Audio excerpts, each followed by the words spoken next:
The other day when I was surfing the net, I came across this article which had these headlines: Top 10 Solutions for Your Most Annoying Problems. Well, what do I say about it? Annoying or not annoying? Who doesn't have problem?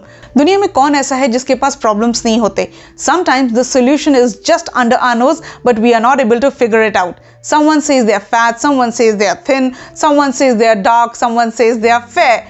Well, problems तो हर एक के साथ होती हैं, and ऐसे में what we need is a counselor or a coach. Hello and welcome to Women Influencers Talk Show. My name is Sadaf, and before I introduce the guest on today's show, let me urge you to subscribe to our channel right now.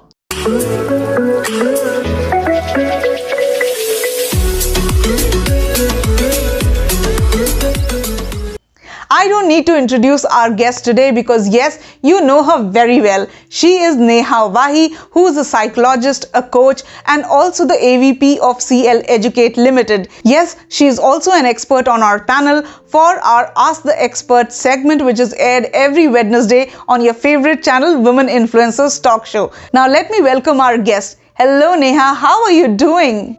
Hi Sadaf, I'm doing better than always because today I'm here with you and the audience on the Women Influencers Talk Show. Glad to be here.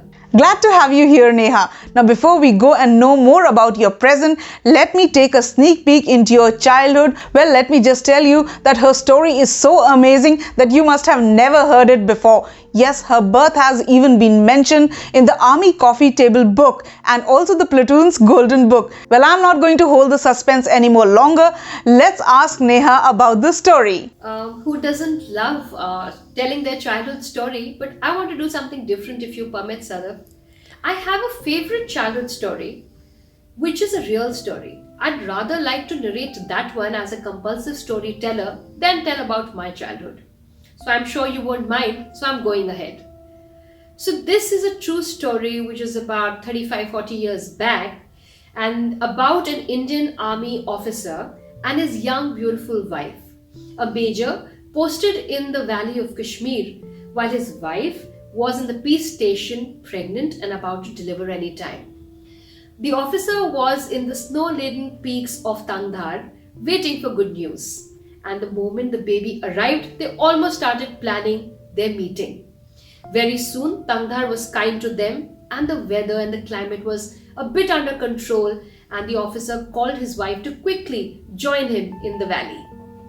The woman, along with a 40-day-old baby, traveled excitedly to meet her husband. They were enjoying this beautiful unison when they heard that there was an upcoming avalanche and all the families that had moved in to meet their people had to soon go back because if they don't timely, they would be stuck in snow without reserves for a very long time. They panicked and started preparing their movement but continuously thinking about the 40-day-old baby. How was she supposed to go on the other side? Now you would ask me, where is the problem? All of them could have hopped onto the army trucks and gone to the nearest location, which was Chowki Bal, 27 kilometers away. That's it. But the problem was that the roads were all shut because of the snow. How would they go? The only way to get across was walk through knee-deep snow for continuous 10, 12, 14 hours to reach 27 kilometers across. Yes, you heard me right. Now the issue was, even if the women and the older children walked, what would happen to this little infant in their arms? The concerned father started talking to people, thinking what could be the best possibility, when he heard about Maverick Flight Lieutenant Gill, a very popular Air Force officer known for his courage and bravery, who was then flying the mail or the courier hepter for the Indian Air Force. He would get mail from Chowki Bal to Tangdhar and carry back important documents. Major Raj approached him and requested if something could be done about his 40-day-old baby. Well, Flight Lieutenant Gill smiled and said, I can't carry a human being, but I can always carry a courier. With that hint, he took off. And here, Major Raj and his beautiful wife started preparing to pack their little 40-day-old as a courier and send her away. Can you believe it? How hard it must be for the parents, especially the mother, who panicked and said, "Who will feed my baby? Who will change her nappies? How will she be without her mother? And how on earth have you thought of sending her all by herself in a helicopter all across the valley?" While Major Raj was very busy preparing, he really did not answer these questions but focused on the safety of the child. A young lieutenant was given the responsibility to collect this very fragile VVIP courier and take care of it till the claimants came to take the courier away. This excited, curious young lieutenant couldn't hold his horses, and he dug his hand inside the box to see what that important VVIP courier was. And he was astounded to feel skin on his fingers. Yes, because the moment he threw open the lid, a beautiful baby smiled at him, crinkling her eyes. He was in disbelief. He wasn't even married. How was he going to take care of the baby? He ran to the mess, put the baby next to the fireplace, and started taking care of the baby. He didn't even realize when fatherhood had silently touched him. He was dancing away for the baby, singing songs, whistling, spooning away, entertaining the baby in every which way. He had even remotely learned how to sterilize bottles, feed the baby, change the nappies. Now you must be wondering, what happened to that happy baby? Did she continue staying with Lieutenant Gopal, that was his name, who was taking care of her all her life and belonged to him? Or did the parents finally walk through the snow and reach the baby and own her? Well, the product of opportunity in adversity sits here right in front of you, narrating her own story to you. I am the baby packed and wrapped by Major R.K., now Colonel R.K. Wahi, and Mrs. Sharda Wahi, my parents, who put me across as a little courier and sent the most precious piece of their heart away. I narrate this to you to tell you that we may have several adversities come our life, but we women truly have made opportunities out of them. And for me, my parents started that journey for me. So Sadaf, don't you think this was a story worth narrating? What do you say? Neha, I'm speechless. Believe me, I've never heard such an incredible story ever in my life. I totally had goosebumps. Now let's talk about your education. You have studied psychology and have done a lot of work around it. So tell me, has psychology anything to do with the career niche that you picked up later in life? Well, Sadaf, I think I'm a people's person and I've been one all throughout. Psychology had to be the subject for me. And the moment I did my psychology, I knew that there was a soul calling or a life calling behind it. One course after the other into psychology, and I just kept getting closer and closer to how people think, how people feel. And let me tell you, no matter what career you are in, no matter what job you do, no matter what profession you are in, if you've done your psychology, the way you can connect with people, the way you can understand where they're coming from, I think it is fantastic. So I'm not sure if I'd always decided this to be my career after taking psychology, but today I'm very thankful for having done my psychology because everything fits beautifully around it. You are right, Neha. You truly are a people's person and there is no second thought about it. Now let me move a little further. In 2009, you started Divatyas, which is a soft skill training and career guidance firm. Now what was the idea behind starting this firm and what motivated you? The answer to your question lies in the name of the firm, which is Divatyas. It is a Sanskrit word which means the Divas of enlightenment. This firm was started by my sister and I, and this was like a baby that we were rearing. And for simple reasons that she was a spiritual trainer, rather is a spiritual trainer, I came with my experience of corporate training from Dale Carnegie, combined with our understanding and knowledge of coaching and neuro-linguistic programming that we studied with Dr. Bandler, who is the creator of NLP. I think when we put all this together, we realized that we were a very beautiful combination of mind, body and soul. And that is what any employee is going to need in the name of training. It can't be an 8-hour desk training which makes no difference in your life the next morning. It has to be an innermost shift. It has to be a change, a transformation that happens through training, through those 8 critical hours of training in mind, body and in soul. So I think this is how Divatya started, and the journey has been beautiful, has been blessed. I think in real sense, this has been recognized. And career guidance came along when I started working with the edu fraternity, when I worked with teachers, leaders, parents, and children. I realized that all these stakeholders also needed a lot of help in various capacities. That's how career guidance became a part of Devatyas later on. That's great, Neha. Now, later you branched your skills by getting into the training of resources in the education sector. Please share in brief about it. It happened to me completely by chance when I was offered a training for teachers, all Delhi. I kept thinking, how could I amalgamate my knowledge or experience of the corporate sector into the education sector? I took it up as a challenge and did my first teacher training. And that's when I realized, oh my God, if somebody is hungry for knowledge, if somebody is hungry for development, every single day it is the teachers' fraternity.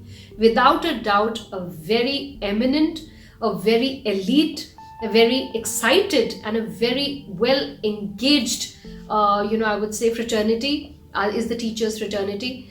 That's how it started, and then I think it never ended. I stepped up to doing a lot of trainings for edu leaders. Then moved on to doing a lot of workshops, and by now I think 1500 plus workshops for students across 1100 schools in the country and some even outside India. And I think the feather in the cap was the parent coaching that I did. I'm a specialized parent coach.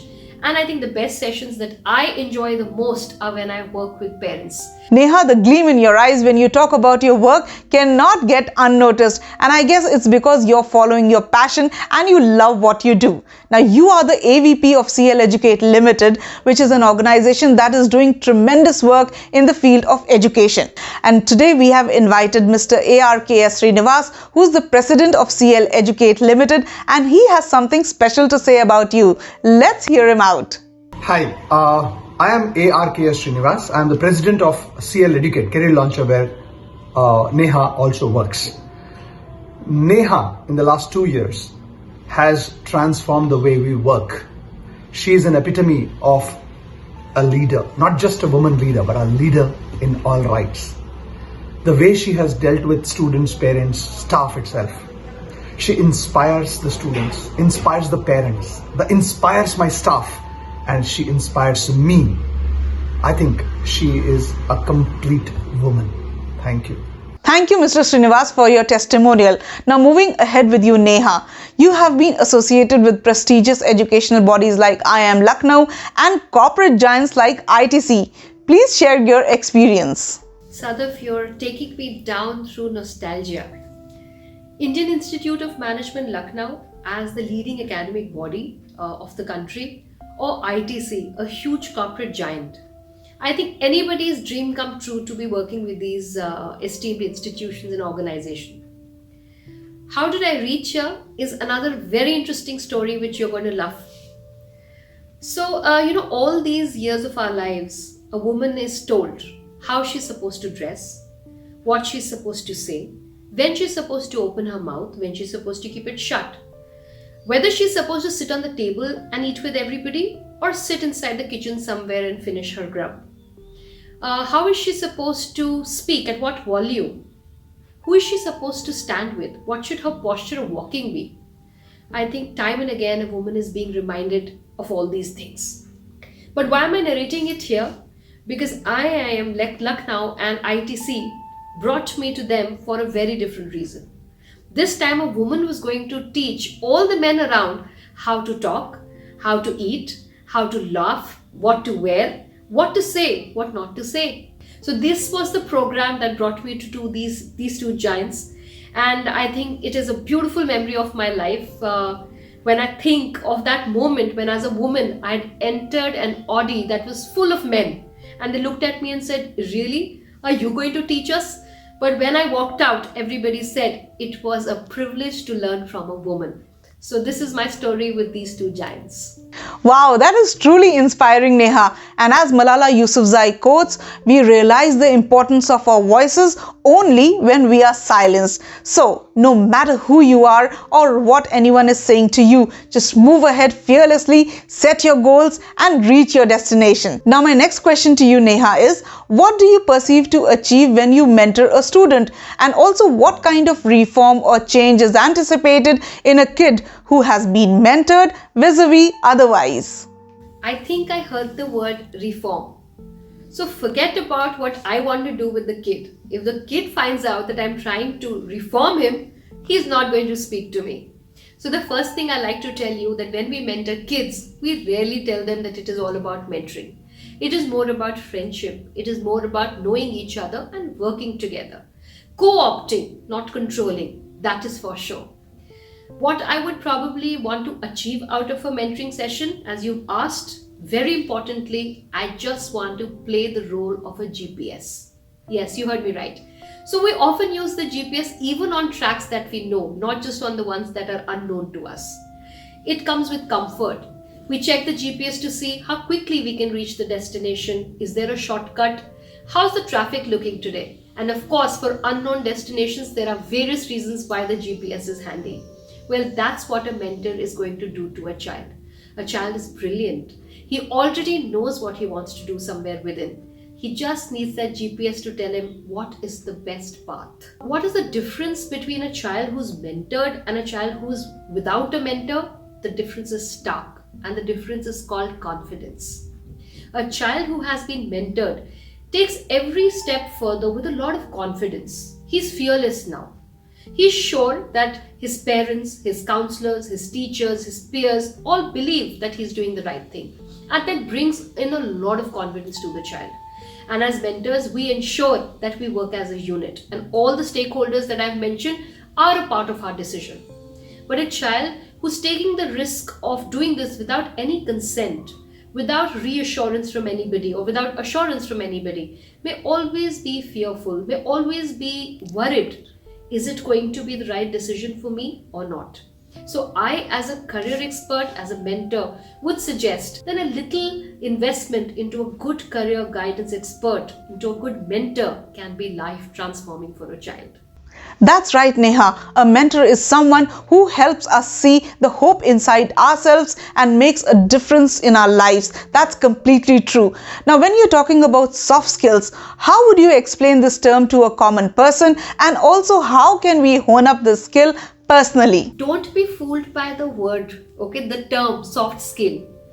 It may be soft, but it is extremely important, okay? So a hard skill may get you a job, but only a soft skill will ensure that you can keep that job. And not just keep that job, but keep growing in your career path ahead. It makes you effective, it makes you efficient, it makes you promising, and it makes you a holistic employee. So what are soft skills? Well, today we have so many of them. If I talk about communication, it's a soft skill. If I talk about stress and anger management, emotion management, it's a soft skill. If I talk about change management and adaptability, those are soft skills. Team management, working as a team player, working as a leader, goal setting, all these will fall under soft skills and many more. So I think, Sadaf, if you ask me how are people going to hone these skills and whether they should, well, they very well should go ahead and get their hands on this as early as possible. I would suggest that it should start actually from their teenage. Why not? They should start developing soft skills so that by the time they are employees, they're working for organizations, they are the employer's first pick. Because as I said, they're a wholesome package for the employer. And the best way to hone these skills are by reading as much as possible, by watching what's happening in the world, by updating ourselves, reading big business magazines, business news, doing short certifications into soft skills which are easily available nowadays, some paid, some even free of cost. But whatever you can lay your hands on, jump at it, because soft skills is the next big promise of the coming times.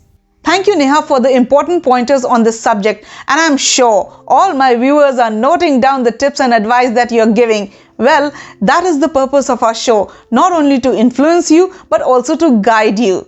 Neha, today you are a very successful person. You have an amazing career and an amazing family life. But let's talk about the challenges you have faced. What kind of barriers did you face? And how supportive was your family in all this? Challenges. I don't want to make this one of those cliche sob story shows because we are happy and celebrating womanhood literally in your show, Sadaf. But I don't think there is a single woman who is accomplished or who is doing well for herself and does not have a story of personal struggle. I'm going to skip that bit because I said, let this be a happy show. But I'm going to touch the professional aspect which you asked, my professional challenges. I was a little girl when I approached the first corporate and said, I can train you. The first question thrown at me was, your age is less than my experience. How do you think you can train me? And that was my biggest learning. I realized that if I didn't have industry experience, the next big thing I needed was a lot of education. So that I had something more than the other person who was going to listen to me for 8 straight hours and believe every word that I was going to say.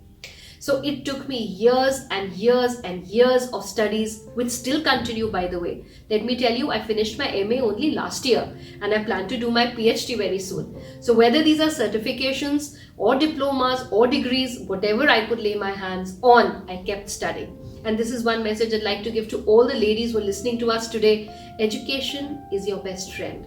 And you have no clue how this friend pays back right in time. So this was one challenge. The second, I've already shared that as a woman, when I was especially doing the cross-cultural etiquette trainings, a lot of times the discussion that happened back in the HR room, whether to hire this trainer or not, was, will the men accept a woman telling them how they should dress? So yes, I have successfully overcome both the barriers, and the doors are open for you to jump in and do your job better than I do. But a very important part, you said my family. You're talking about my angels, Sadaf. They were sent to me because I was meant to be a happy soul in this birth. And if there is something that I can ask for, which be fulfilled in this birth and every birth that I take, I'd ask for the same family. Because without my parents, my sister, my daughter, my very close people around me, my angels, my partner, I don't think that I could ever have accomplished this journey. That's wonderful, Neha. And all I can say is that we should thank God who chooses the family for us. Because if it is supportive, then there's nothing like it. It is wind beneath our wings and we soar up high, fearlessly and unafraid. So let me ask the next question to you. It'll be unfair if I let you go before asking you to give some career advice to all the aspiring women who are watching this show. Over to you. You want me to give you a career advice? Well, career for me is something that brings joy to our lives. So it should not bring stress. This is the first advice that I like to give you all. If you do what you love doing, there is going to be no stress. There is just going to be happiness and there's going to be a lot of success. I know you've heard this a lot of times, but please hear this once again. Earnestly, I urge you, do what you love. And it could be just about anything. Anything you're good at, anything you love doing, anything you'd love to explore doing. You could be anything or you could choose to do what I'm doing. But yes, if you would want to join my league, there is a lot of potential that awaits you. So all I like to say in conclusion is, there is only one place that you can be caught. It won't be in relationships. It won't be in financial problems. It won't be in societal issues. The only place you can be stuck in life is here. So never be stuck here. Release yourself here and the world out there is waiting for you. Go ahead and grab it with both your hands. So true. This dose of affirmation that you are giving, Neha, will act like a catalyst to all the viewers who are watching this show if they have any kind of self-doubt, both professionally or personally. Now, my last question to you is, what are your thoughts about our talk show? Well, if we women are a tribe, Sadaf, you are representing the tribe big time for all of us. I think you're telling all the women, let's celebrate each other. Let's not pull down each other. Let's feel happy for each other's success. And let's teach each other in very subtle ways that what we can do, so can they. So thank you very much for this show, for highlighting our achievements, our journey, and also for giving us a lot of strength to keep going on. We need a lot of more Sadaf Rizvis and a lot of more such talk shows. So the Women Influencer Talk Show completely rocks it, Sadaf. Keep going. More power to you today and always. More power to you, Neha. And as you have rightly said, if we all women get together in inspiring each other, push each other and elevate each other's position, then there's nothing that can stop us and we can soar high and also achieve our goals. Thank you so much for coming on our show. It was a pleasure hosting you. All you beautiful people who are watching this show, please don't forget to subscribe to our channel and hit the bell icon. And hey, are you writing the questions to us for our Ask the Expert segment? If you have any question related to fitness, health, beauty, career, image or anything else, our experts are there who will give a solution to them. So don't forget to write at the link below. So till we meet next time again, take care, stay safe and stay happy.